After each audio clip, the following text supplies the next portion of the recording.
নমস্কার বন্ধুরা, কেমন আছেন আপনারা? আশা করছি ভালো আছেন, সুস্থ আছেন। আপনারা কি কখনো গ্যাস না জ্বালিয়ে খুব কম সময়ে ভাত রান্না করে দেখেছেন? কি হতে পারে? সিঙ্কের মধ্যে পেপার দেবেন কিসের জন্য? এই ধরনের খালি শেষ হয়ে যাওয়া লিপস্টিকগুলো কিভাবে আপনারা ব্যবহার করতে পারেন। তাছাড়াও রয়েছে আপনাদের কাছে আরও বেশ কিছু ছোট ছোট ইউজফুল কিচেন টিপস, যেগুলো আমাদের সংসার খরচও অনেকটাই কমিয়ে দেবে, নিজেদের জন্য সময়ও অনেকটাই বাঁচিয়ে নিতে পারবে। চলুন দেখে নেওয়া যাক আজকের প্রথম টিপসটা। এখন কিন্তু আমের সিজন, আমাদের প্রত্যেকেরই বাড়িতে কম বেশি আম নিয়ে আসা হয়ে থাকে। আর এই আমগুলো দেখা যায় বেশিরভাগই কিন্তু কার্বাইড দিয়ে পাকানো হয়। আমরা যখন আম খাই ডাইরেক্ট নর্মাল জল দিয়ে ধুয়ে আমটাকে কিন্তু কেটে খেয়ে নিই, আমাদের শরীরের মধ্যে যায়। শরীর অসুস্থ হওয়ার কারণ কিন্তু অনেকটাই থাকে। তবে যখনই আপনারা আম খাবেন, কিভাবে খেলে আপনাদের শরীর অসুস্থ হওয়ার সম্ভাবনা অনেকটাই কম থাকবে। তো আমি এখানে একটা আম নিয়ে নিয়েছি। তো আপনারা যতগুলো আম খাবেন ততগুলোর মধ্যেই কিন্তু কাজটি করতে হবে। আমের যে বোটার অংশটা রয়েছে প্রথমে আমি কেটে এইভাবে বাদ দিয়ে দেব। একটা পাত্রের মধ্যে নিয়ে নেবেন বেশ কিছুটা পরিমাণের জল। জলের মধ্যে আমটাকে এইভাবে করে রেখে দেবেন। যে কাটা অংশটা রয়েছে সেটা যাতে জলের মধ্যে থাকে। অনেক সময় আমের মধ্যে কষও থাকে, অনেকেরই দেখবেন মুখের মধ্যে চুলকানি হতে শুরু করে পাকা আম খাওয়ার কারণে। এইভাবে করে 10 মিনিট রাখলে যদি কার্বাইড থাকে সেটাও জলের মধ্যে চলে যাবে, আমের কষটাও বেরিয়ে যাবে। তারপর নর্মাল জল দিয়ে ধুয়ে আপনারা আমটা কিন্তু খেতে পারেন। আশা করছি আপনাদের এই টিপসটিও কাজে আসবে। ভালো লাগলে লাইক করবেন।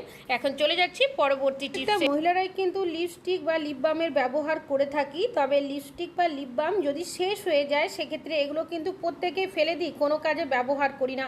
তবে এগুলো আপনারা ফেলে না দিয়ে কি কাজে ব্যবহার করতে পারেন চলুন দেখে নেওয়া যাক। তো আমি এখানে নিয়েছি কিছুটা স্পঞ্জের টুকরো। দেখবেন আমাদের যখন নতুন জামা কাপড় নিয়ে আসা হয়, বিশেষ করে শাড়ি ভাঁজ করে রাখার জন্য এই ধরনের স্পঞ্জ থাকে। তো সেরকমই একটা স্পঞ্জ নিয়েছি, কিছুটা অংশ আমি হাত দিয়ে ছিঁড়ে নিয়েছি। তারপর স্পঞ্জটাকে এইভাবে করে ছোট্ট করে মুড়িয়ে নেব। এবার স্পঞ্জের টুকরোটাকে যে খালি লিপস্টিকের কৌটোটা রয়েছে তার মধ্যে চেপে চেপে এইভাবে করে ঢুকিয়ে দেব। এটা আপনারা কি কাজে ব্যবহার করতে পারেন চলুন দেখে নেওয়া যাক। আমাদের প্রত্যেকেরই বাড়িতে কিন্তু সুচ রয়েছে, ছোটোখাটো টুকটাক সেলাই করার জন্য আমরা প্রত্যেকেই রেখে থাকি। তবে এই সুচগুলো অনেক সময় যেখানে আমরা সুতো রাখি তার মধ্যে রেখে দিই বা অন্য কোনো জায়গায় রাখলে সেক্ষেত্রে দেখা যায় অনেক সময় খুঁজে পায় না, হারিয়ে যায়। তো আপনারা এইভাবে করে যদি এর মধ্যে রেখে দিতে পারেন সেক্ষেত্রে দেখবেন একটা জায়গার মধ্যে গোছানো থাকবে, তাছাড়াও হারিয়ে যাবে না। অনেকেরই বাড়িতে ছোট বাচ্চারা রয়েছে, যদি কোনোভাবে মেঝেতে পড়ে যায় সেক্ষেত্রে হাতে পায়ে লেগে যাওয়ারও সম্ভাবনা থাকে। আর এখান থেকে সহজে আপনারা বেরও করে নিতে পারবেন আর এইভাবে করে আপনারা রেখেও দিতে পারেন। আশা করছি টিপসটা কাজে আসবে। এখন চলে যাচ্ছি পরবর্তী টিপসে। আমি এখানে নিয়েছি একটা কোলগেটের প্যাকেট। আমরা প্রত্যেকেই বাড়িতে কিন্তু কোনো না কোনো টুথপেস্টের ব্যবহার করে থাকি। তবে যখন টুথপেস্ট শেষ হয়ে যায় এই প্যাকেটটা কিন্তু আমরা প্রত্যেকেই ফেলে দিই, আর ফেলে দেওয়া উচিত। তবে এই প্যাকেটের মধ্যে দেখবেন ফেলে দেওয়ার আগে আপনারা কিন্তু একবার দেখে নিতে পারেন যে কতটা টুথপেস্ট রয়েছে। কেন কি কিছুটা টুথপেস্ট থেকে যায়, সেই টুথপেস্ট কিন্তু আমরা নানাভাবে ব্যবহার করতে পারি। এখানে একটা পুরনো ব্যালন নিয়েছি, আপনারা যেটা কাজে ব্যবহার করেন সেটাও নিতে পারেন। এইভাবে করে আমরা যদি কিছুটা চাপ দিয়ে প্রেস করতে থাকি তাহলে দেখবেন এই প্যাকেটের মধ্যে যেটুকু টুথপেস্ট থাকবে সেটা কিন্তু এই মুখের সামনে চলে আসবে। তো দেখতেই পাচ্ছেন, দেখিয়ে দিচ্ছি। চাইলে এটা আপনারা দাঁত মাজার ক্ষেত্রেও ব্যবহার করতে পারেন, তাছাড়াও আরও অন্যান্য কাজেও কিন্তু টুথপেস্টের ব্যবহার করে থাকি, সেইভাবেও কিন্তু ব্যবহার করতে পারেন। কিভাবে এটা ব্যবহার করবেন চলুন দেখে নেওয়া যাক। আমি এখানে নিয়েছি একটা পুরনো ব্রাশ। ব্রাশের মধ্যে কিছুটা জল দিয়ে দিয়েছি আর যে টুথপেস্টটা আমি বের করে রাখলাম সেটাই নিয়েছি। তো কিছুটা পরিমাণের টুথপেস্ট এর মধ্যে দিয়ে দিয়েছি। কি কাজে আপনারা এটা ব্যবহার করতে পারেন চলুন দেখে নেওয়া যাক। আমি এখানে নিয়েছি শাঁখা। আমরা অনেকে কিন্তু রেগুলার শাঁখার ব্যবহার করে থাকি, যার কারণে দেখা যায় অনেক সময় শাঁখার মধ্যে নোংরা ময়লা জমে যায়। শাঁখার মধ্যে যদি এরকম ডিজাইন থাকে সেক্ষেত্রে শাঁখাটা দেখতেও কিন্তু অনেকটাই বাজে লাগে। আমরা অনেকে শাঁখা কিন্তু বিভিন্ন ধরনের জিনিস দিয়ে পরিষ্কার করে থাকি, তবে নতুনের মতো কিন্তু কোনোভাবেই হতেই চায় না। তো আপনারা কি করবেন, যে ব্রাশের মধ্যে কোলগেট লাগিয়েছিলাম সেটা দিয়েই আমি এইভাবে করে শাঁখাটাকে ঘষে নিচ্ছি। তো চারিদিকেই কিন্তু এইভাবে ঘষে নিতে হবে। ব্রাশের ব্যবহার এই কারণেই করেছি, দেখবেন শাঁখার মধ্যে যদি ডিজাইন থাকে সেই ডিজাইনের মধ্যে নোংরা ময়লাগুলো থেকে যায়, যেটা সহজে আমরা কিন্তু পরিষ্কার করতে পারি না। ব্রাশের সাহায্যে ঘষে নিলে কি হবে, সেই নোংরাগুলো উঠে যাবে। আর টুথপেস্ট যে কোনো জিনিস ক্লিন করতে খুব ভালো সাহায্য করে। যেহেতু শাঁখার রং সাদা সেহেতু দেখবেন টুথপেস্ট পলিশ দেওয়ার কারণে এই সাদা কালারটা আরও অনেক বেশি চকচক করতে শুরু করবে, এমনকি নতুনের মতো কিন্তু লাগবে। তো দেখতেই পাচ্ছেন একইভাবে দুটো শাখায় কিন্তু আমি ভালো করে ঘষে নিয়েছি। এবার পরিষ্কার জল দিয়ে ধুয়ে আপনাদের দেখাচ্ছি যে কতটা সুন্দর পরিষ্কার হয়েছে আর কতটা নতুনের মতো চকচক করছে। তো দেখতেই পাচ্ছেন বন্ধুরা, শাখাগুলো ভালোভাবে ধুয়ে নিয়েছি। আর এইভাবে যদি আপনারা শাখাগুলো বাড়িতেই পরিষ্কার করে নেন, পরিষ্কার তো হবে, একদম নতুনের মতো হয়ে যাবে। আশা করছি আপনাদের এই টিপসটিও কাজে আসবে। ভালো লাগলে লাইক করবেন। এখন চলে যাচ্ছি পরবর্তী টিপসে। নিয়েছি একটা পাত্র, আপনারা এখানে যে কোনো পাত্র নিতে পারেন। আর নিয়ে নিচ্ছি এখানে আমি ভিনিগার। তবে এখানে আপনারা ভিনিগারের পরিবর্তে লেবুর রসের কিন্তু ব্যবহার করতে পারবেন না। 2 ঢাকনা মতো ভিনিগারের মধ্যে দিয়েছি। আর নিয়ে নিচ্ছি এখানে আমি পেপারের পরিবর্তে এখানে কাগজেরও ব্যবহার করতে পারেন। তো যতটা সম্ভব আমি এইভাবে করে ছোট টুকরো করে এই ভিনিগারের মধ্যে পেপারের টুকরোগুলো দিয়ে দেব।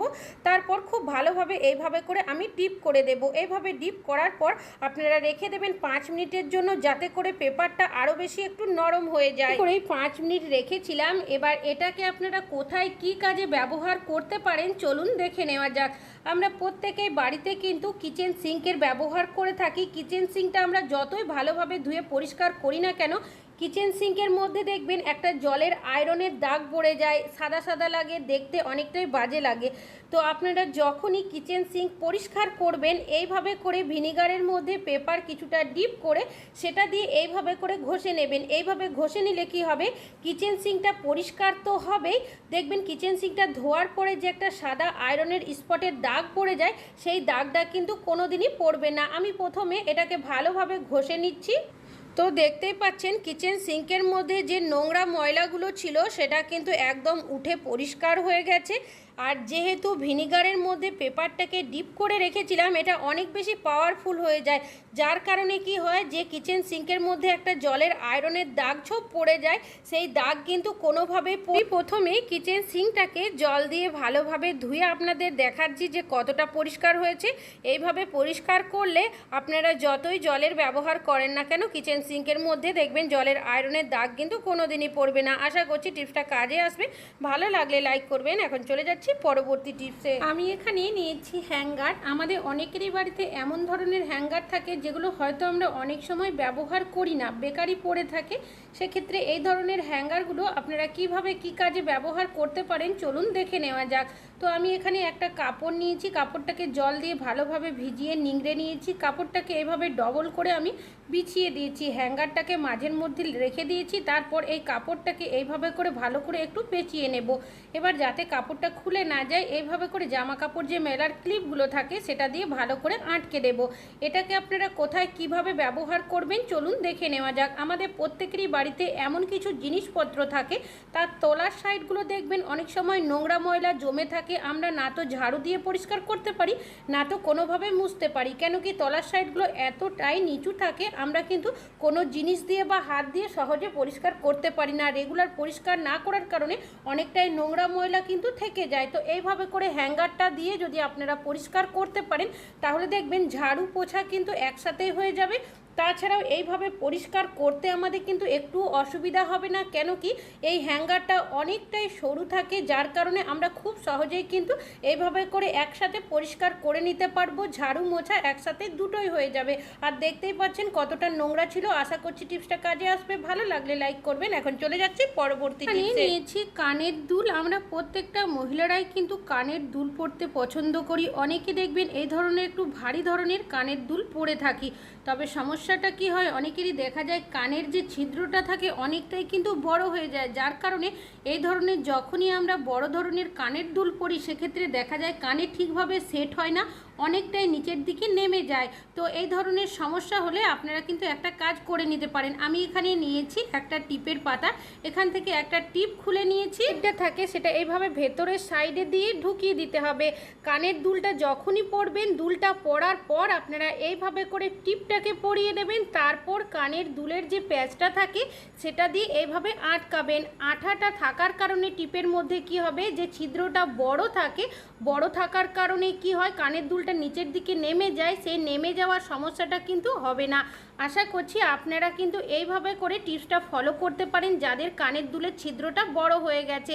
ভালো লাগলে লাইক করবেন। এখন চলে যাচ্ছি পরবর্তী টিপসে। আমাদের প্রত্যেকেরই বাড়িতে কিন্তু রান্নাবান্না হয়ে থাকে, তবে অনেক সময় দেখা যায় একটু ভাত যদি বেশি হয়ে যায় বা কোনো কারণে খাওয়া না হয়, সেক্ষেত্রে ভাতটা কিন্তু থেকে যায়। তো আমরা কি করি, কোনো পাত্রের মধ্যে বা কোনো বক্সের মধ্যে সেই ভাতটা তুলে রাখি। পরবর্তী সময় যখনই আমরা খাওয়ার জন্য ভাতটা বের করতে যাই, সেক্ষেত্রে দেখা যায় ভাতটা কিন্তু অনেকটাই শক্ত হয়ে যায়, তাছাড়াও ঠান্ডাও হয়ে যায়।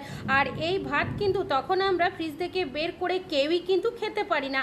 অনেকেই আমরা ভাতটা গরম করি কড়াইয়ের মধ্যে জল দিয়ে, বা যদি শুকনো গরম করতে যাই সেক্ষেত্রে দেখা যায় ভাতটা অনেক সময় পুড়ে যায় বা ভাতের স্বাদটাও নষ্ট হয়ে যায় যদি জল দিয়ে গরম করতে চাই। এভাবে গ্যাস না জ্বালিয়ে খুব সহজেই ভাতটা গরমও করে নেবেন, আর যে শক্ত হয়ে যায় সেটাকেও ঠিক করে নেবেন।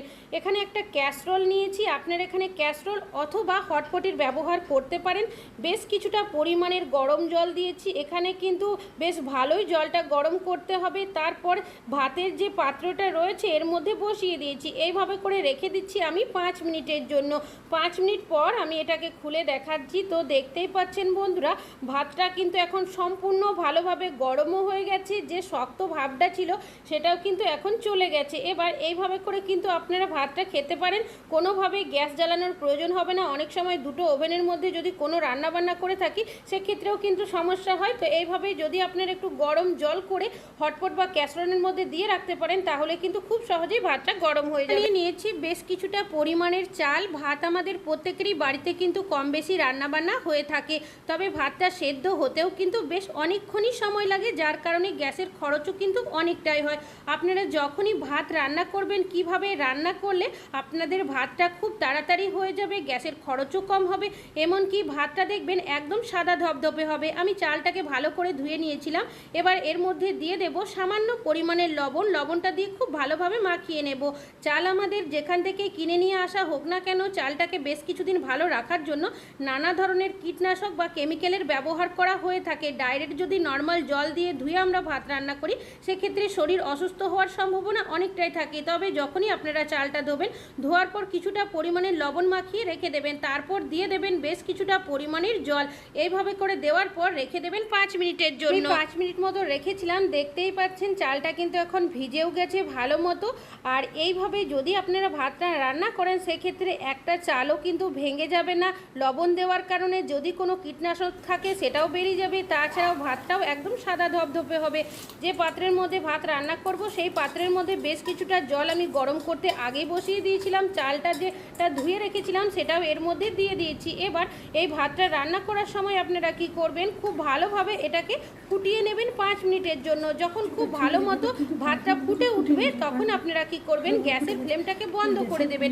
বন্ধ করার পর ওপর থেকে একটা ঢাকা দিয়ে রেখে দেবেন 5 মিনিটের জন্য। 5 মিনিট পর আপনারা ঢাকাটা খুলে দেখে নেবেন যে ভাতটা কতটা সেদ্ধ হয়েছে। যদি দেখেন ভাতটা সেদ্ধ হয়নি, সেক্ষেত্রে আপনারা আরও 1 থেকে 2 মিনিট গ্যাসটাকে অন করে ফুটিয়ে নেবেন। তবে আমার কিন্তু ভাতটা হয়ে গেছে, আমি দেখিয়ে দিচ্ছি, আর ভাতটা কিন্তু ভালো মতো সেদ্ধও হয়ে গেছে। এবার ভাতের ফেনাটাকে আমি ঝরিয়ে নিচ্ছি। এইভাবে যদি ভাতটা রান্না করা যায়, সেক্ষেত্রে গ্যাসের খরচও অনেকটাই কম হবে, ভাতটাও হয়ে যাবে, ভাতটাও একদম ঝরঝরে এমনকি সাদা হবে। তো দেখতেই পাচ্ছেন ফেনাটাও ঝরিয়ে নিচ্ছি। আশা করছি আপনাদের ভাত রান্না করার এই টিপসটাও কাজে আসবে। ভালো লাগলে লাইক করবেন। আজকে এখানেই শেষ করছি।